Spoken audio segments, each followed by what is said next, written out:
Aujourd'hui, tournage avec le SAMU, c'est parti.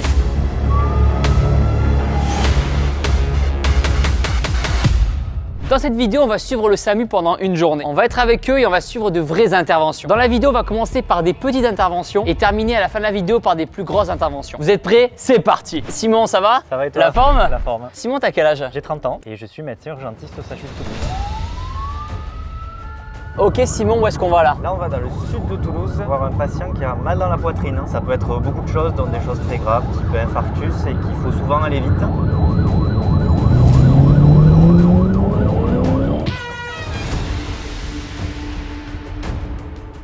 Bonjour.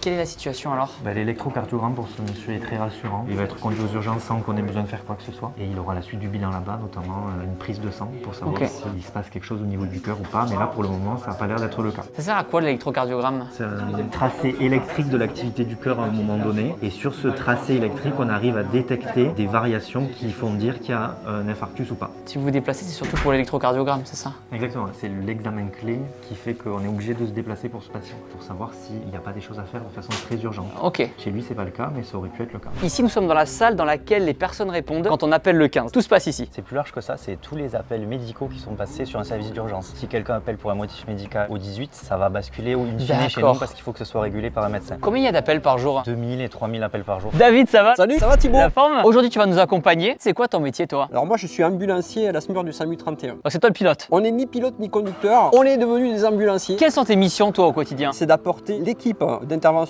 sur place et d'avoir un rôle médico-technique sur place pour prendre en charge les victimes. Est-ce que quand il y a un appel qui est fait au 15, vous partez systématiquement avec la voiture? Non, c'est plutôt rare. C'est que 7% des appels sur lesquels on est déclenché une équipe de SMUR. Le camion du SAMU, il part combien de fois par jour? On part 60 fois par jour environ. Et le reste, vous restez au téléphone et conseils. Soit des conseils, soit on envoie des pompiers, soit on envoie une ambulance privée. Ou même SOS médecin, on peut envoyer. Et vous couvrez quelle zone géographique? Ici, c'est la Haute-Garonne.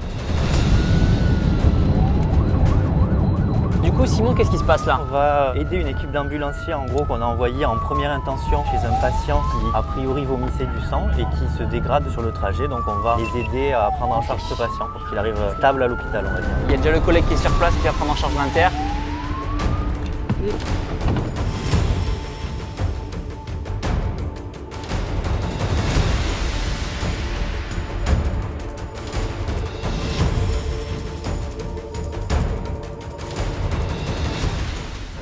Du coup, on vient d'arriver sur place, qu'est-ce qui se passe? En gros, le patient va pas très bien, c'est pour ça qu'on peut pas trop rentrer dans l'ambulance. L'équipe est en train de s'activer pour le perfuser. Tu sais ce qu'il a ou pas? Il a des problèmes au niveau du foie, donc des varices œsophagiennes et donc il vomit du sang et donc ça peut être très grave. On vomit énormément de sang et on peut vite mourir d'une grave hémorragie. Donc là, il va être conduit à l'hôpital après? Exactement. Ici, où est-ce qu'on est alors? Du coup, on est dans le garage du SAMU 31 avec les véhicules d'intervention qu'on appelle les VL, donc véhicules légers, et les camions qui sont plus utilisés pour les transferts de patients d'hôpitaux en hôpitaux. Combien vous avez de véhicules ici du coup? Il y a 4 véhicules la journée, 3 la nuit et il y a 3 ambulances en plus pour les transferts. On a un véhicule du SAMU ici. Est-ce qu'on peut regarder à l'intérieur ce qu'il y a? Ouais, il y a du matos.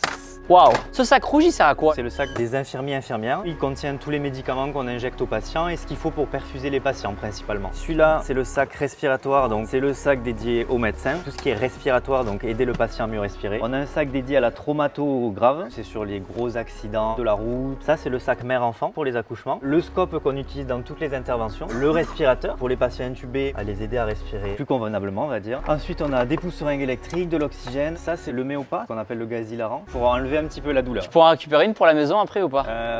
Non. Et le plus intéressant et le plus stylé, c'est ce qu'on appelle le LUCA. C'est un appareil qui permet de faire un massage cardiaque tout seul. Sur une intervention, on a besoin de bras et ça libère des bras. Ça masse à la place de personnes qui peuvent faire autre chose. Donc là, on fait une simulation. Première étape, c'est de passer ça sous la personne. Ok. Tu trouves pas qu'on dirait dans Monstres et compagnie? C'est le truc qui aspire la bouche. Oui, j'ai des références incroyables. Tu le mets au niveau du thorax? Exactement. Ah ouais! Putain, ça envoie bien. Et il y a un double effet avec la ventouse, ça aspire en plus. Nous, on peut pas faire avec nos mains. Ok, je savais même pas que ça existait. Incroyable. Et dans toutes les voitures, ils sont équipés. On les a dans toutes les voitures. Ouais. Maintenant, je vais vous présenter une ambulance de réanimation. Ouvert. Du coup, on est à l'intérieur du véhicule. Est-ce que tu peux nous expliquer un petit peu ce qu'il y a? On a les mêmes sacs qu'on avait dans les voitures, sauf qu'en gros on a un brancard pour transporter les patients et on a de quoi accrocher du matériel et que le patient soit stable tout le long du trajet. Et des sièges pour pouvoir le regarder, le surveiller. Même modèle que la voiture, mais en plus grand et pour que le patient puisse s'allonger. Ouais, parce que dans la voiture il peut pas s'allonger. D'accord, ouais, tout simplement. Voilà. Simon, où est-ce qu'on va là? À Toulouse, avenue de Grande-Bretagne, nous on est un peu loin, donc on va mettre un peu de temps pour arriver. Pour un homme assez jeune, a priori, de ce que j'ai compris, qui est en arrêt cardiaque devant la poste là-bas, donc en plein sur la voie publique. Là, il y a des gens partout, il faut gérer à la fois les gens, l'arrêt cardiaque en lui-même. C'est des interventions qui sont souvent un peu plus compliquées, ouais. Bonjour.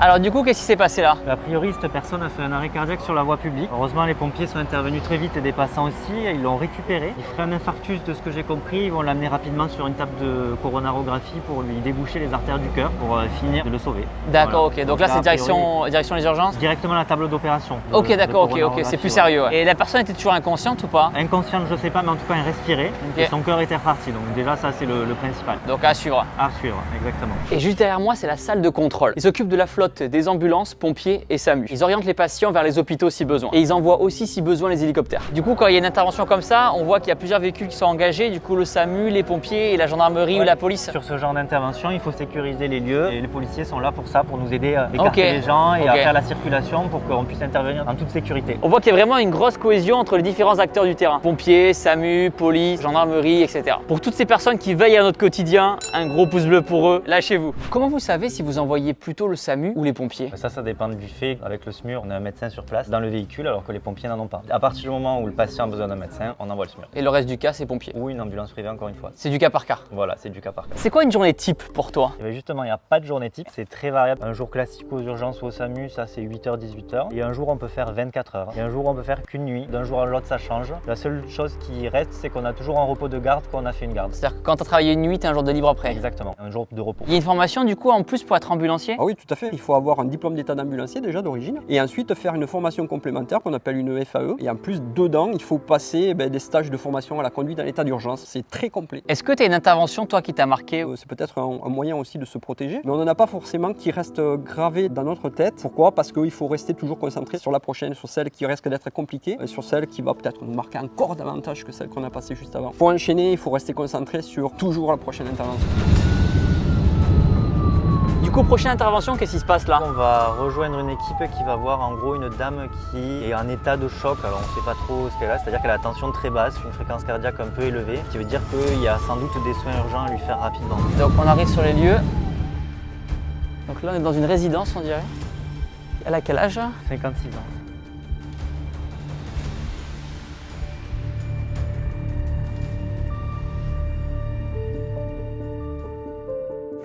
Une dame qui a un mésothélium qui a été découvert fin août, qui pour l'instant est en lit médicalisé à la maison, il n'y avait pas de traitement envisagé dans l'immédiat, qui est en état clairement de choc. Le pouls est imprenable, elle est marbrée, on a une tension à 7,5, c'est avec un custophore et à 3. Du coup, Simon, qu'est-ce qui se passe là? En gros, encore une fois, la situation est très grave. Cette patiente est en état de choc, elle a quasiment plus de pouls. Voilà, il y a des choses très urgentes à faire à l'hôpital. C'est tellement grave que là, le médecin est en train de discuter avec sa fille pour savoir exactement où est-ce qu'on va et comment on va y aller. Je pense que son pronostic vital là est clairement engagé. D'accord. Et au vu de la pathologie qu'elle a sous-jacente, qui est déjà très grave, c'est à quel point on veut de l'acharnement thérapeutique ou non. Donc là, c'est toute une discussion qui est en train de se faire avec la famille. S'ils mettent tel ou tel médicament pour la maintenir. Si on préfère qu'une fin de vie soit faite ici. Ce qu'il y a de sûr, c'est qu'on a discuté avec la fille qui était là, le médecin traitant qui était là aussi. En tout cas, pas de réa, ça c'est sûr. Mais par contre, à la maison, il n'y a rien qui est en place, donc dans tous les cas, on l'amène.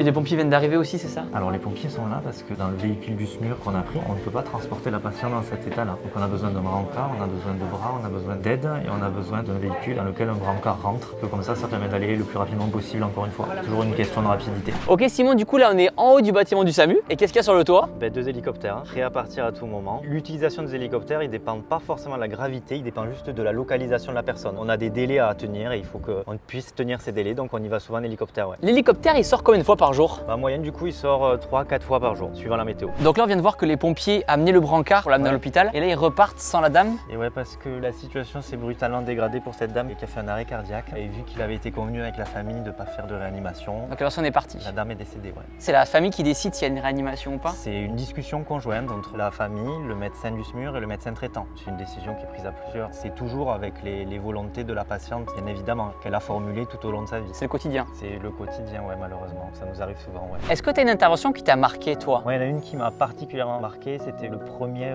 vrai patient accidenté de la route grave que j'ai fait. C'était dans le Gers, on y en a un hélicoptère, il était extrêmement grave, on est resté longtemps sur place. Quand je suis rentré de cette intervention, j'étais épuisé. Au final, ça valait le coup parce que ce monsieur s'en est sorti et plutôt bien, c'était cool. Et tu fais pas des cauchemars après? Non. T'arrives à séparer la maison du pro? Pas totalement. Il y a toujours des interventions sur lesquelles on a tendance à s'identifier. Le but, c'est de réussir à sortir la tête de cette situation-là et prendre un peu de recul parce que sinon, on n'arrive plus à travailler. Du coup, Simon, derrière, il y a d'autres véhicules et il y a des mâles. Ouais. Ça sert à quoi? C'est les véhicules qu'on ne veut pas utiliser, qu'on n'utilise jamais. Donc c'est s'il y a un gros attentat ou une grosse catastrophe industrielle, on sort ces véhicules-là. Donc il y a des véhicules satellites, il y a des mâles avec beaucoup de matériel médical. D'accord, ok. Pour prendre en charge énormément de personnes le plus rapidement possible. Ok, c'est vraiment au cas où. C'est au cas où. T'as fait quoi comme étude pour devenir médecin? J'ai fait médecine, puis après au bout de 6 ans j'ai passé le concours de l'internat. Moi j'ai choisi de faire la spécialité de médecine d'urgence et pour ça j'ai fait 4 ans de plus, donc 10 ans en tout. 10 ans quoi. Est-ce que c'est pas stressant quand tu conduis, qu'il faut aller super vite, faire attention à tout le monde? Le stress doit être un élément moteur pour nous, jamais un handicap. On doit être super concentré pour arriver sur place le plus rapidement possible, avec le handicap d'une circulation classique. Et après, c'est aussi une situation d'urgence à prendre en charge. Du coup, où est-ce qu'on va là? Donc là on va dans une maison de retraite, c'est un peu le même principe que l'intervention d'avant, c'est-à-dire c'est une patiente qui est en choc, mais là ça me semble être un choc hémorragique. C'est une dame un peu plus âgée qui perdrait du sang par des rectorragies, donc des saignements au niveau digestif bas. Elle semble grave aussi, donc j'ai une collègue qui est partie de Purpan avec du sang et on va essayer d'arriver avant eux sur l'intervention.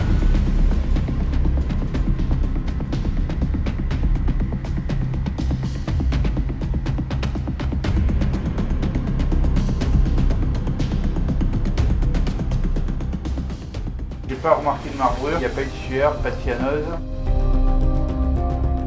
Du coup, qu'est-ce qu'elle a la dame alors? Initialement, elle a beaucoup saigné au niveau digestif bas, c'est-à-dire qu'elle a eu des rectorragies, donc des saignements dans ses selles, très abondants. C'est pour ça que l'équipe d'ambulanciers qui était sur place nous a appelés parce que ça saignait énormément. Au final, au bilan du SMUR, elle est plus rassurante que prévu, donc ça c'est une bonne chose. Donc à mon avis, elle va être transportée aux urgences sans qu'on ait grand-chose à lui faire ici. On va faire des examens complémentaires, voir pourquoi ça saigne et arrêter le saignement. C'est plutôt encourageant.